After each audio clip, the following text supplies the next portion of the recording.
हरे कृष्णा। तो अभी हम भगवद गीता के 11वें अध्याय के अंतर्गत श्लोक संख्या 8 पर विचार करेंगे।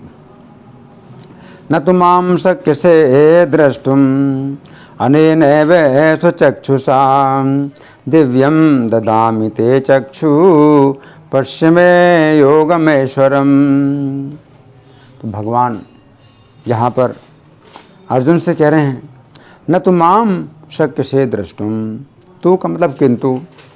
तो भगवान ने तो बार बार कहा देखो देखो, अर्जुन से बार बार कहें कि देखो मेरे शरीर में, देखो संपूर्ण चराचर को देखो, है ना। तो भगवान ने कई बार कहा, है ना, लेकिन अर्जुन तो नहीं देख पा रहे हैं। अब भगवान कह रहे हैं न तो माम शक्य से द्रष्टुम, कि तुम मुझे नहीं देख सकते, अनेन स्वचक्षुषा, अपने नेत्रों के द्वारा नहीं देख सकते, दिव्यम ददामि ते चक्षु, तो मैं तुम्हें दिव्य नेत्र दे रहा हूँ, पश्य मे योगम ऐश्वरम, तो मेरे योग और ऐश्वर्य को देखो।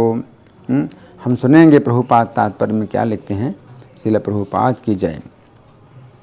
शुद्ध भक्त श्री कृष्ण को उनके दो भुजी रूप के अतिरिक्त अन्य किसी भी रूप में देखने की इच्छा नहीं करता।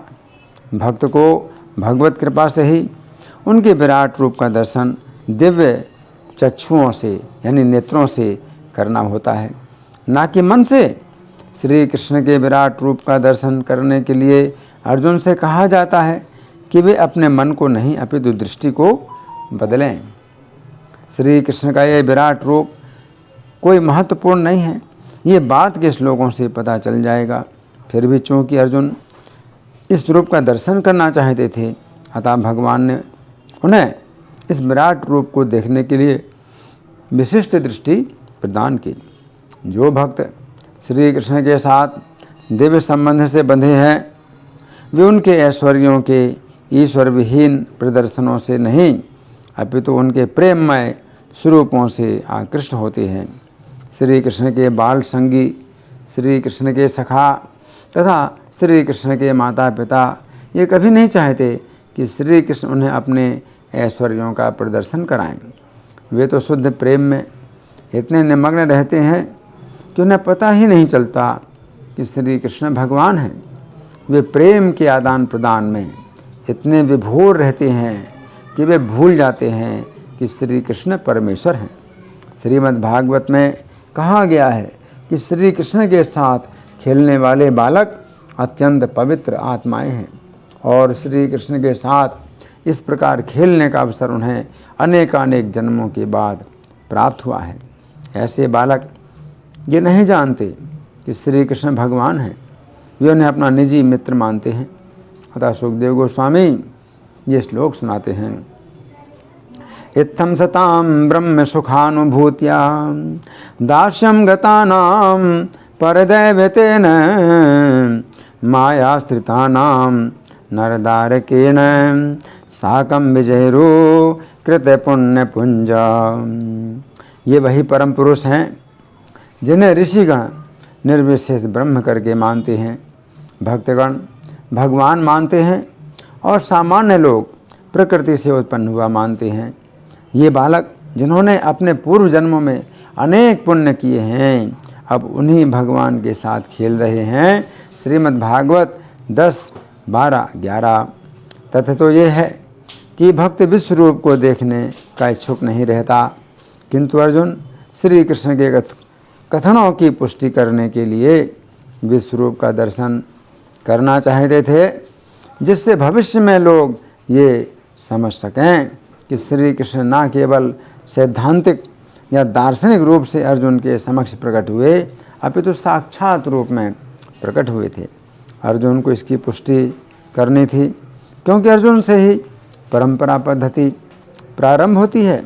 जो लोग वास्तव में भगवान को समझना चाहते हैं और अर्जुन के पद चिन्हों का अनुसरण करना चाहते हैं, उन्हें ये जान लेना चाहिए कि श्री कृष्ण न केवल सैद्धांतिक रूप में अपितु वास्तव में अर्जुन के समक्ष परमेश्वर के रूप में प्रकट हुए।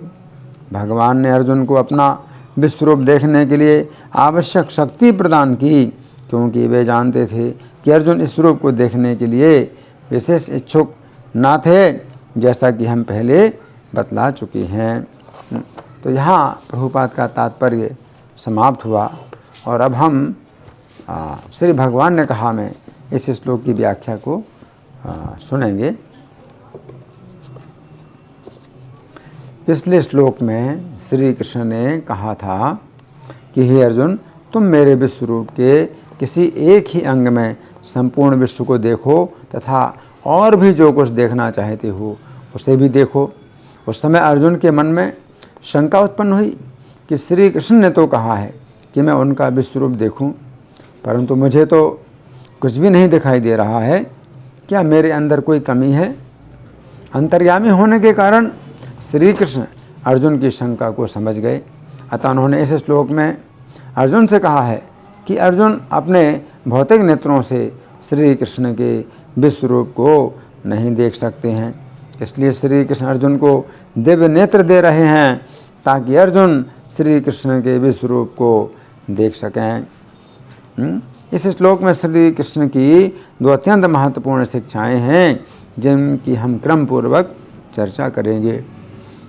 तो पहली शिक्षा, इस श्लोक के प्रथम पंक्ति के शब्द हैं, न तो माम शक्य से द्रष्टुम अनेन एव स्वचक्षुषा, अर्थात तुम अपने इन नेत्रों के द्वारा मेरे विश्वरूप को नहीं देख सकते हो।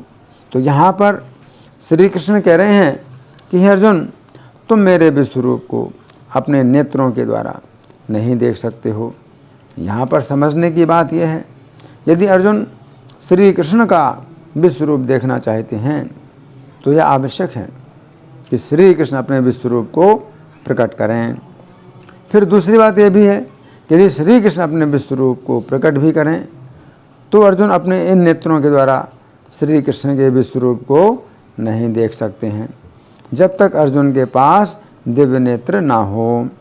यहाँ पर श्री कृष्ण अर्जुन को ये शिक्षा नहीं दे रहे हैं कि अर्जुन को अपने मन में ऐसी कल्पना करना चाहिए कि वे श्री कृष्ण के विश्वरूप को देख रहे हैं। नहीं, अर्जुन ने भी ऐसा विचार नहीं किया कि वे ऐसा मान लें कि श्री कृष्ण के विश्वरूप को उन्होंने अपनी कल्पना में देख लिया है। तो यहाँ पर श्री कृष्ण कह रहे हैं कि अर्जुन को श्री कृष्ण अपना विश्वरूप दिखाने के लिए तैयार हैं, परंतु अर्जुन अपने नेत्रों से श्री कृष्ण के विश्वरूप को नहीं देख सकेंगे। ये बात समझने की है कि श्री कृष्ण यहाँ पर अपने को विश्वरूप में सजाने नहीं जा रहे हैं, जैसा कि किसी नाटक में किसी व्यक्ति को विश्वरूप में सजाया जाता है। जिस समय नाटक में किसी व्यक्ति को विश्वरूप में सजाया जाता है उस समय उस सजे हुए विश्वरूप को सभी लोग देख सकते हैं। नाटक में यदि किसी व्यक्ति को विश्वरूप में सजाया जाता है उस समय सजावट इस प्रकार की जाती है कि सभी लोग देख सकें, परंतु श्री कृष्ण अपने को विश्वरूप में नहीं सजा रहे हैं, वे अपना असली विश्वरूप दिखाने जा रहे हैं। जैसे कोई भी व्यक्ति अपने चर्म नेत्रों से नहीं देख सकता है। तो यहाँ पर श्री कृष्ण कह रहे हैं कि अर्जुन अपने चर्म नेत्रों से श्री कृष्ण के विश्वरूप को नहीं देख सकेंगे। भागवत के 10वें स्कंध के अंतर्गत अध्याय संख्या 66 में वर्णन आता है कि करुष देश के राजा पौंड्रक मूर्ख लोगों की चापलूसी में आ गया, जिन्होंने उसे कहा, आप भगवान वासुदेव हैं, आपने ही पृथ्वी पर अवतार लिया है। इस प्रकार वो अपने को भगवान मान बैठा तथा उसने मूर्खतावश नकली शंख चक्र कमल तथा गदा धारण कर लिए। नकली, उसने अपने 2 नकली हाथ लगा लिए। ये समझने की बात है कि जिस समय उसने अपने नकली 2 हाथ लगाए उस समय वे 2 हाथ उसके लिए भार ही बन गए। उन नकली हाथों से वो कोई भी कार्य नहीं कर सकता था। फिर उन नकली हाथों में उसने जो आयुध धारण किए थे वे आयुध भी उसके लिए भार बन गए थे। वो नकली हाथों तथा नकली आयुधों से कोई भी कार्य नहीं कर सकता था। जिस समय उसने श्री कृष्ण को संदेश भेजा कि वह असली वासुदेव है तथा वह श्री कृष्ण से युद्ध करना चाहता है, उस समय श्री कृष्ण उससे युद्ध करने के लिए जिस समय गए तथा जिस समय श्री कृष्ण ने उसके बनावटी रूप को देखा उस समय वे खूब हंसे। अंत में वह नकली वासुदेव श्री कृष्ण के हाथों मारा गया। परंतु यहाँ पर समझने की बात यह है कि श्री कृष्ण ना तो अर्जुन को इस बात के लिए प्रोत्साहन दे रहे हैं कि अर्जुन इस बात की अपने मन में कल्पना करें कि वे श्री कृष्ण का विश्वरूप देख रहे हैं, तथा न ही श्री कृष्ण अपने आप को विश्वरूप में सजा रहे हैं। श्री कृष्ण असीम शक्तियों से संपन्न हैं, परमेश्वर हैं, इसीलिए अपना विश्वरूप दिखा रहे हैं। इस विश्वरूप को देखकर पूर्ण रूप से समझ में आता है कि संपूर्ण जगत वास्तव में श्री कृष्ण के अंदर है। गीता 8:22 में श्री कृष्ण ने कहा है कि परम पुरुष वही है जिसके अंदर संपूर्ण प्राणी स्थित हैं तथा जो सभी स्थानों में व्याप्त है। तो यहाँ पर श्री कृष्ण दिखाएंगे कि परम पुरुष वे ही हैं जिसके अंदर सभी प्राणी स्थित हैं तथा जो सभी स्थानों में व्याप्त है। अब दूसरी शिक्षा, श्लोक की दूसरी पंक्ति के शब्द हैं, दिव्यम ददामि ते चक्षुः पश्चिमे योगम ऐश्वरम। अर्थात मैं तुम्हें दिव्य नेत्र प्रदान करता हूँ जिसके द्वारा तुम मेरे योग ऐश्वर्य को देखो। तो ये समझने की बात है कि यदि श्री कृष्ण अपना विश्वरूप प्रकट भी कर दें फिर भी अर्जुन उस विश्वरूप को नहीं देख सकते हैं जब तक श्री कृष्ण अर्जुन को दिव्य नेत्र नहीं देते। यदि अर्जुन को श्री कृष्ण अपना विश्वरूप दिखाएं तो भी अर्जुन को पता भी नहीं चलेगा कि श्री कृष्ण ने अपना विश्वरूप प्रकट किया भी है अथवा नहीं किया है। श्री कृष्ण यदि परमेश्वर हैं तो इतना ही पर्याप्त नहीं है कि वे अपना विश्वरूप प्रकट करते हैं, बल्कि उन्हें अर्जुन को दिव्य नेत्र भी देने चाहिए।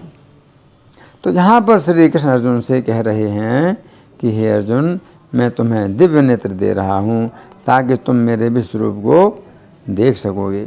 इस संबंध में लेखक के साथ एक अत्यंत रोचक घटना घटी थी।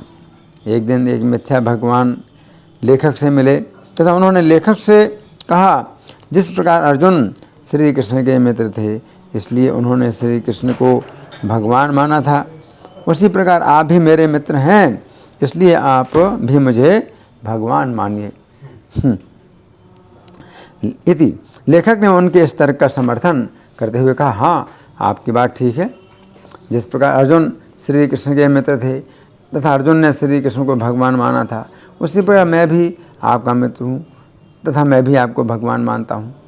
परंतु अर्जुन ने श्री कृष्ण से कहा था कि हे श्री कृष्ण, मैं आपको भगवान मानता हूँ परंतु मेरी इच्छा है कि आप मुझे अपना विश्वरूप दिखाएं।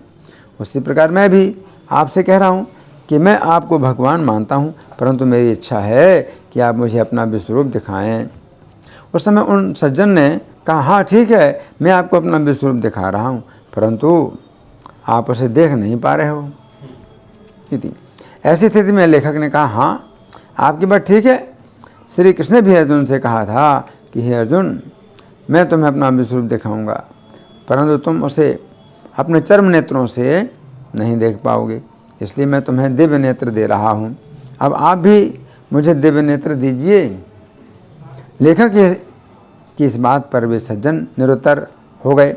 इस घटना से पता चलता है कि लोगों में कितनी अधिक चतुराई होती है कि वे अपने आप को भगवान घोषित करना चाहते हैं, परंतु यदि हमने गीता के 11वें अध्याय का अच्छी प्रकार अध्ययन किया है तो हम ऐसे लोगों के द्वारा मूर्ख नहीं बन पाएंगे।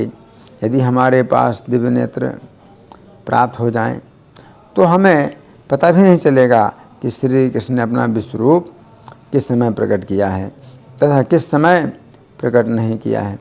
संजय को तो पहले से ही व्यास जी के द्वारा दिव्य नेत्र प्राप्त हो चुका था, अतः संजय को पता चला कि श्री कृष्ण ने अपना विश्वरूप जिस समय प्रकट किया उसके पहले उन्होंने प्रकट नहीं किया था। ये कोई कल्पना नहीं है कि श्री कृष्ण ने अपना विश्वरूप प्रकट किया। जिनके पास दिव्य नेत्र हैं वे भी श्री कृष्ण के विश्वरूप को नहीं देख सकते हैं। यदि श्री कृष्ण अपना विश्वरूप प्रकट ना करें, जिस समय श्री कृष्ण ने अपना विश्वरूप समेट लिया, उस समय अर्जुन को पता चला कि अब श्री कृष्ण ने अपना विश्वरूप समेट लिया है। जिस समय अर्जुन श्री कृष्ण के विश्वरूप को देखकर भयभीत हो रहे थे, उस समय यह संभव नहीं था कि वे अपनी कल्पना से सोचते कि अब मेरे सामने श्री कृष्ण का विश्वरूप नहीं है। नहीं, ऐसा अर्जुन अपनी कल्पना से नहीं सोच सकते थे। जिस समय अर्जुन ने कहा कि हे श्री कृष्ण, मैं आपके विश्वरूप को देखकर अत्यंत भयभीत हो रहा हूँ, तथा जिस समय श्री कृष्ण ने देखा कि अर्जुन उनके विश्वरूप को देखकर अत्यंत भयभीत हो रहे हैं, उस समय श्री कृष्ण ने अपने विश्वरूप को समेट लिया तथा अपना चतुर्भुज रूप प्रकट किया। फिर उसके बाद श्री कृष्ण अपने स्वाभाविक द्विभुज रूप में आ गए।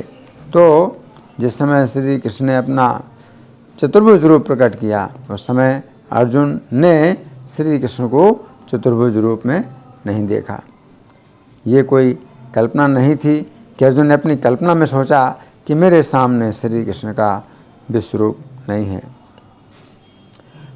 मेरे सामने श्री कृष्ण का चतुर्भुज रूप है। नहीं, गीता 18:75 में संजय ने स्वीकार किया है कि उन्हें व्यास जी ने पहले से ही दिव्य दृष्टि प्रदान की हुई थी, इसीलिए उन्हें भी उस समय श्री कृष्ण का विश्वरूप दिखाई दिया था। जिस समय श्री कृष्ण ने अपना विश्वरूप प्रकट किया था तथा जिस समय अर्जुन ने श्री कृष्ण का विश्वरूप देखा था, ठीक उसी समय संजय ने श्री कृष्ण का विश्वरूप देखा तथा व्यास जी तो उस स्थान पर नहीं थे, परंतु उन्होंने भी ठीक उसी समय श्री कृष्ण का विश्वरूप देखा था, क्योंकि श्री कृष्ण ने उसी समय अपना दिव्य रूप प्रकट किया था, किसी अन्य समय पर नहीं। इस श्लोक के बंगाली पद्यानुवाद में श्रील प्रभुपाद लिखते हैं, तुम्हें शुद्ध भक्त मोर नहे प्राकृत दर्शन, अतएव दिव्य चक्षु करी तुम्हारे अर्पण। दिव्य चक्षु सोपाधिक किंतु स्थूल नहे, अपरोक्ष अनुभूति सकल से कहे। तो यहाँ पर श्री कृष्ण अर्जुन से कह रहे हैं, अपरोक्ष अनुभूति सकल से कहे, अर्थात हे अर्जुन, मैं तुम्हें जो दिव्य नेत्र दे रहा हूँ उसके द्वारा तुम अर्जुन का उसके द्वारा तो यहाँ पर श्री कृष्ण अर्जुन से कह रहे हैं, अपरोक्ष अनुभूति सकल से कहे, अर्थात हे अर्जुन, मैं तुम्हें दिव्य नेत्र दे रहा हूँ, उसके द्वारा तुम्हें प्रत्येक वस्तु की प्रत्यक्ष अनुभूति होगी। मैं अपने भक्तों पर ऐसी ही कृपा करता हूँ, अतः तुम मेरे भक्त बनो। तो यहाँ पर भगवान कह रहे हैं कि अपने नेत्रों के द्वारा तुम मेरे दिव्य रूप को नहीं देख सकते। तो भगवान जो अपना दिव्य रूप दिखलाएंगे तो उसको देखने के लिए दिव्य नेत्र चाहिए, लेकिन अर्जुन के पास जो नेत्र हैं वो दिव्य नहीं हैं, वो चर्म चक्षु हैं, वो सामान्य नेत्र हैं।